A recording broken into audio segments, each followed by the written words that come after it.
It's the last group of the World Cup. Number H. H stands for? Number H. Yes. It stands for? Happiness. Happiness, because this is the last of the groups. So there's lots of good teams in here like Portugal, Ghana, South Korea, and Uruguay. We've got all of them. Wow, they're all here. And also here is Liam from The Athletic. Liam Tharme is one of the tactics writers. He wrote all the tactical previews for The Athletic, which we've used a lot for these videos, which I'm sure you've enjoyed. And if you have, I bet you've already subscribed. What's that? You haven't? Well, subscribe. And then we hit the bell notification. You get updated whenever there's new videos, because there'll be quite a lot coming up. I've learned an awful lot of players. Although I do know a lot of players on this team, Portugal. Now, Portugal are managed by... Fernando Santos. Yes. He looks like a nice man. Now, what they do is a 4-2-3-1 usually, which changes shape and build up as all teams do. But if you just look at the players first of all, you notice that this is a very, very, very good team. This guy, well, you know, Ronaldo. You've got Bruno Fernandes, Rafa Leao. You've got Bernardo Silva, João Cancelo. Pepe still plays. Don't know if he'll start or not. It might be Danilo Pereira that comes in here. But then you've got William Carvalho, Ruben Neves, Ruben Dias, Nuno Mendes at PSG, one of the best young left backs in the world. Rui Patricio, could be Diogo Costa, who I think's actually probably you put him instead. Yeah, he goes in there. You got Jose Sa on the bench. Then look at these players: Andre Silva, João Felix. You've got Gonçalo Ramos, really high prospect at Benfica. Diogo Dalot, the Man United right back. Vitinha at PSG is a great player. Paulinho of Fulham. These are really well balanced and really good players. Not all are in form like Felix and Andre Silva, that sort of stuff, but. Really strong team. Now, what they do in the final third, they like to pass through the lines, and don't they? Yeah, that's fair. Yeah, they try to. So then what you get in the final third is, like many of the teams we looked at, is they change their shape. So what you'll get is Fernandes is usually the 10, and he'll try and make things happen in behind. Bernardo Silva likes to combine, so he'll often stay on the right wing, and João Cancelo will kind of play more inside the pitch, is more of a player that talks to his mates around here. So they'll have a lot of dialogue. Fernandes will help out with them there. We're pulling across. Carvalho and Neves very much deep-lying defensive midfielders. Orchestrators, yeah, definitely. There we go. And then the other side, you've got Mendes, who overlaps a lot. That's what he does for PSG. And then you've got Rafa Leao, who is more of a 1v1 specialist. So whereas Bernardo Silva will like to have dialogue with players around him, so they'll have combinations and rotations, this guy instead likes to be isolated 1v1. So it looks a little bit lopsided. It'll almost look a bit like this. That sort of thing going on there. And that's sort of what they do in attack. What else do they do? I think what he does is really cool. He's got Diogo Costa has got an exceptionally good penalty saving record. Became, I think, the first goalkeeper on Opta records, which is like since the early 2000s. Saved 3 penalties in the Champions League season. So he's been phenomenally good. Obviously a great asset to have. It's a major tournament like this. His inclusion is actually quite a surprise one. Obviously you had Rui Patricio in at the start. He's had over 100 caps for Portugal. Costa's had just 6, but he got brought in for the playoff games that actually got them to the World Cup, and Santos has come under fire a bit for some of his selection decisions, saying that he's leaving out key players or good players, and notably obviously João Felix being a really talented young attacker, but some of these players that just can't seem to get in the side despite being really good. Well, speaking of young attackers and old attackers, you've got João Felix and Ronaldo. Say Ronaldo's old, the same age as me, doesn't matter. So João Felix might start up front sometimes, possibly. He plays for Atletico Madrid, as we know, but doesn't really get many games. He's been criticised by his manager, Diego Simeone. Well, I think it's him he's talking about when he says that some players think they're Maradona when they're not. But what you get with Ronaldo, aside from all the off the ball nonsense that's been going on recently, what you get from Ronaldo is a player who finishes chances in the box, but you think he's a 9, right? In the middle. What he tends to do is play in this sort of half space, actually. This is where he likes to play, around about here. A lot of his chances, he stays on the blind side of the right centre-back to try and get on the end of crosses. Maybe if it's Bernardo Silva, it'll be this sort of ball into the box. But still useful in transition. He's not as fast as he once was. He's not this broken player that he's maybe been painted as recently. He was scoring goals internationally 6 months ago still. Like he's still there. But when they've got the ball in these sorts of situations, when Portugal are coming forward, he will often drop to receive here, which then of course leaves this 9 space open, which then means Fernandes sometimes ends up as the player who finishes moves in here in the number 9 position like this. So there's lots of rotations again. He's still a key player for Portugal, doesn't do the defensive work up front like he doesn't for Man United. So yeah, similar problems for Ronaldo, for Portugal and for Man United, but Fernando Santos seems to really like him, because although you don't get the defensive work, you do get the goals, and so Depends which one you like. Yeah, I like goals. They have a slight tendency to collapse in games at times. They lost late on against Serbia. I think they led in 2 of their European Championship games and then didn't win either. So again, you're going to get goals, but you might also get, as you say, sort of surrounding issues with that. So what you pick is up to you. Well, not up to you. It's up to Santos. So. It's up to Fernando Santos, not us. The next team we're going to look at is Ghana, but Carl Anka is in the office and he actually supports them. So let's get him to do it instead. Hello there! Let's talk about Ghana! The Black Stars are here in their 4th ever World Cup, but this team is very different to the ones you may remember for their 2010 and 2014 heyday. A lot of the old players from the Golden Age have retired or been aged out the squad, and loads of new players come in. How do they work? They typically line up in a 4-2-3-1 or a staggered 4-3-3. The big new wrinkle to this team is Mohamed Kudus. Plays for Ajax. You may have seen him during Champions League games against Rangers, against Liverpool, and against Napoli. He's an exceptionally press-resistant forward. Started off playing as a number 10 when he came through the Right to Dream Academy, went to Danish football, get to Ajax. Erik ten Hag went, you're really press resistant. Let me go and try and turn you into a number 8. For Ghana, he'll probably play as a number 10 and be in constant dialogue with the forward. Who's the forward? The forward's going to be Andre Ayew, likely. He's the captain of the side. He might cross over the threshold for the most capped Ghanaian player ever. And he's the son of Abde Pele, who's the greatest ever Ghanaian football player. Also there is Jordan Ayew, Andre's brother. Jordan is in a really interesting spot with the Ghanaian national team. He typically plays on the left, or might play on the left at this tournament, and tends to play quite narrow when he starts on the left and tries to cut inside and shoot. And Ghana tend to play quite narrow when they send bodies forward. They ideally want to send 3 or 4 players forward at any point in time, but what often happens is when they win the ball quite deep, we'll get to that in a bit, and you tend to have maybe 2 or 3 players interacting rather than 4 or 5, as coach Otto Addo would want.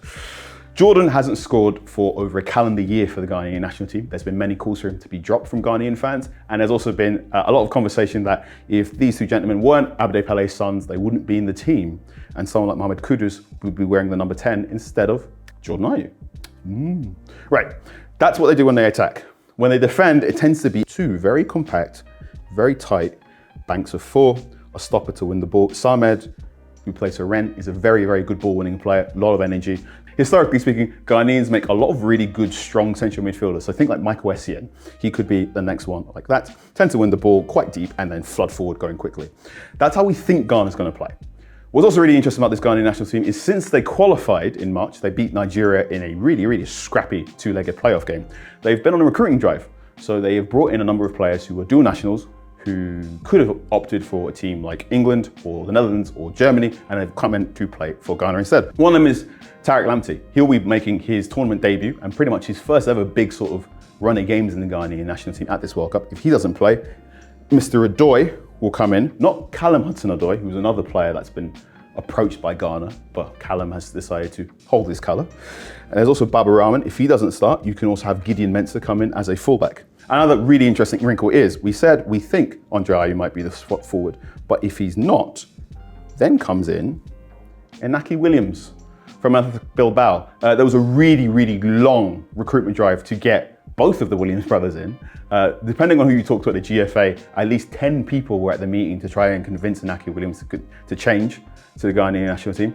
Inaki said yes. His brother has declared for Spain. They're both going to play at the World Cup. That's the second time there have been 2 players of Ghanaian origin playing for 2 different countries, because you may remember the Boateng brothers as well. That's the Ghanaian national team. They're quite scrappy. They try and play kick and rush. They are really, really strong in midfield, and their defense is kind of tight.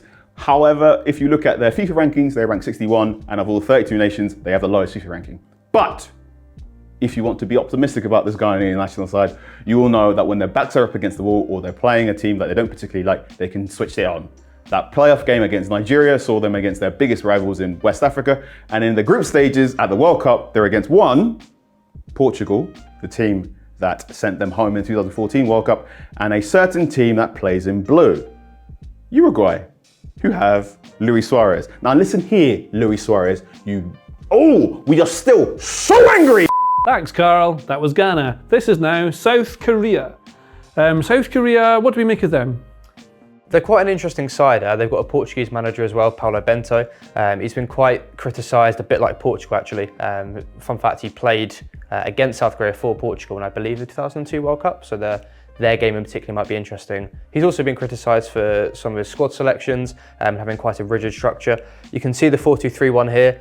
Lee Kang-in is a really sort of exciting young attacking midfielder. He played really well at the Under-20 World Cup a few years back, won the Golden Ball there. Doesn't often get a game. He's seen as a bit too maybe flamboyant in this team. It's a very structured 4-2-3-1. This double pivot in particular is really important. They like to build up in really organised fashion. Obviously they play Asian teams in qualifying because they are an Asian team, and they're able to have lots of high possession against them and lots of expansive passing sequences where they'll play the ball across the back line, look to build through. Of course, that then encourages these teams to sit deeper, sit off them a lot more. And it then can cause issues in terms of when they are creating chances. Often it's these wingers getting the ball up in wide areas, or it might be the fullbacks, and they're looking to cross to forward to have to try and score in a packed box, which isn't always their game and can be quite difficult. So they build up really nicely, but aren't always phenomenal in either box, and at times misplaced passes. They can be exploited on the counter-attack because they're going to be nice and wide, nice and expansive. Costa Rica actually did this to them in a recent friendly. Imagine them building really wide, maybe not quite this wide, but it's very wide. Pass. It's very, very wide. Like it, yeah. It's very wide, but they might misplace a pass, and then it gives teams room to exploit them in transition. And in terms of their star players and everything, like we talked about, Lee Kang-in, he plays for Valencia, isn't he? Is that just Mallorca now. Mallorca now. He was Valencia, there we go. Might recognise him from Football Manager in the past. He's a very highly rated young player. But obviously the key one is obviously Son Heung-min of Tottenham Hotspur. Now he's suffered an eye socket injury, so he's in a race against time to be ready to play in this tournament. Hopefully he can. He's absolutely brilliant. Can play off the left as a inside forward, but also he can play through the middle as a number 9 if they want to play a different shape. And they can play 4-3-3 sometimes, I think. Yeah. And then Hwang Hee-chan of Wolves, really clever player as well. Lovely, tidy player to watch.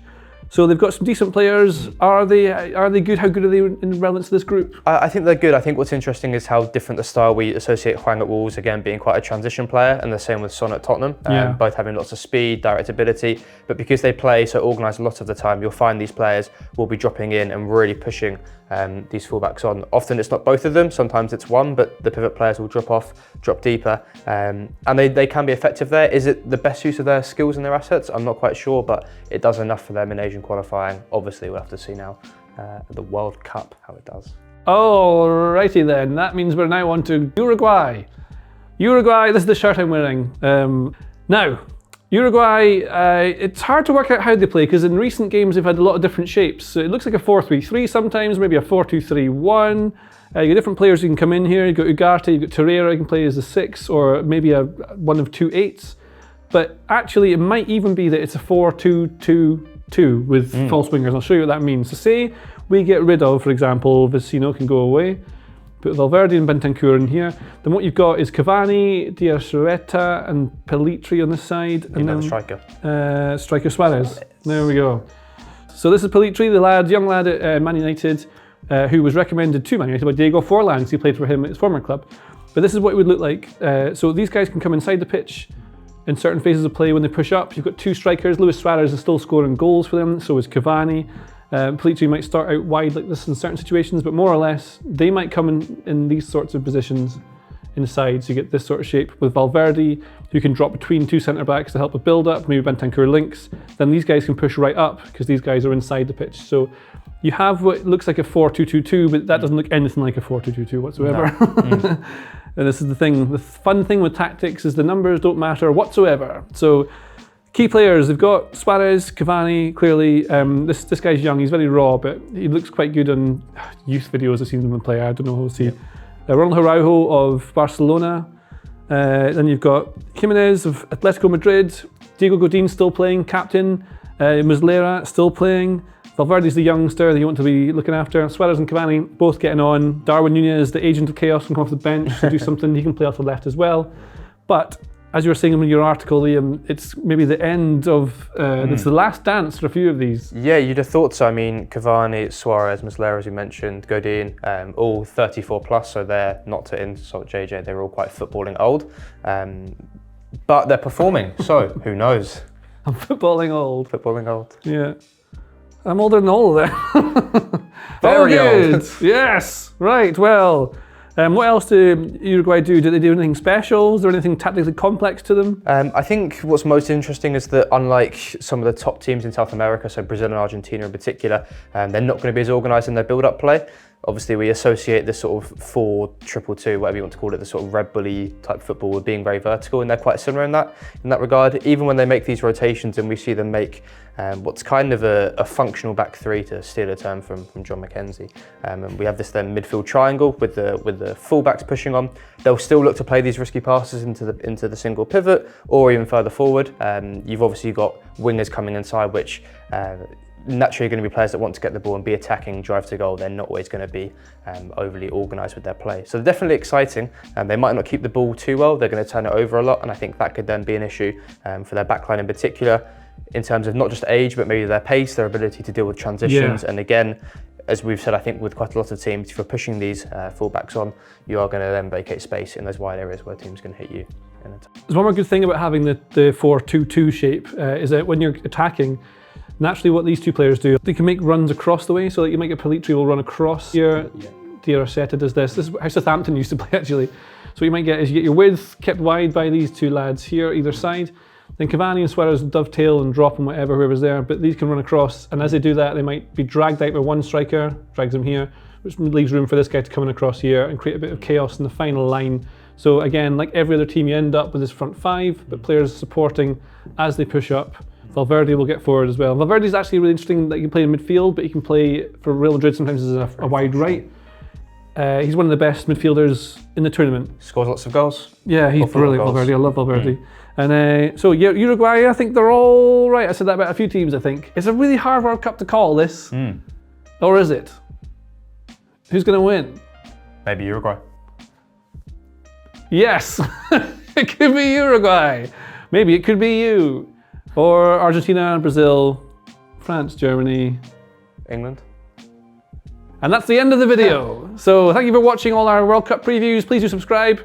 And then we'll see you for the rest of the tournament. We've got live streams coming up after every single game day on Tifo IRL. So whenever there's a game on that day, there's gonna be a live stream with the Tifo people. Lots of special guests coming up. And there's just loads happening. There's loads. So yes, goodbye, thank you, goodbye. If you like this video, please consider subscribing to the channel. The Athletic brings you the best sports journalism in the world in a personalised experience, connecting you with the stories and teams that you care about the most. There's coverage of 13 sports, plus direct access to world-class journalists through live Q&As, discussions and podcasts. And you can try it now for free for 30 days by clicking the link in the description.